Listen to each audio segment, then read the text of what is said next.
the role of marketing from our perspective today is not to make you so distinct and so different or help you go viral. It's really about creating alignment between your inside and your outside, so that a prospect, when they're looking at your website, consuming your content, they get a sense of the transformation that you create for your clients. It's not about having a wildly different message. It's about having an aligned, authentic message.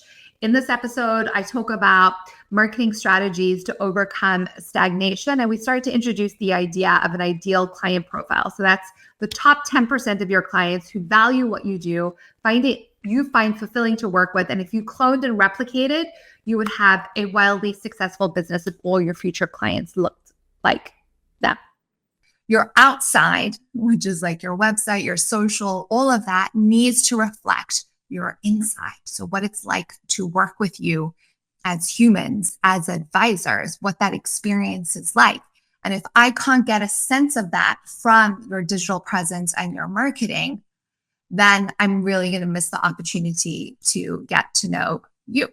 Episode 2 was all about mastering your client communication. So client communications, your ongoing emails, your social media actually is client communication, as well as your podcast or YouTube. I think it's a wildly underutilized vehicle to deepen trust with your existing clients, but also to accelerate referrals. There should be really intentional. What I see too much of is just really generic newsletters. Really use that as an opportunity to create high value content for your best clients, and then put it on your external channels so that it speaks to prospects too. If you're going to spend any time on elevating and revamping your marketing, I think client communications is a really easy place to start.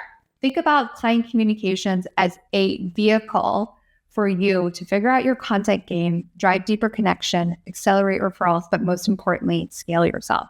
Episode 3 was all about modernizing your approach to COI. So we had Bev Flaxington on. She is phenomenal, such a great perspective on COI marketing. But in this episode, I really want to impart to you that the client referrals, but also COI referrals, are the highest ROI opportunity for you to drive new leads, right? They're authentic relationships that you need to form over time.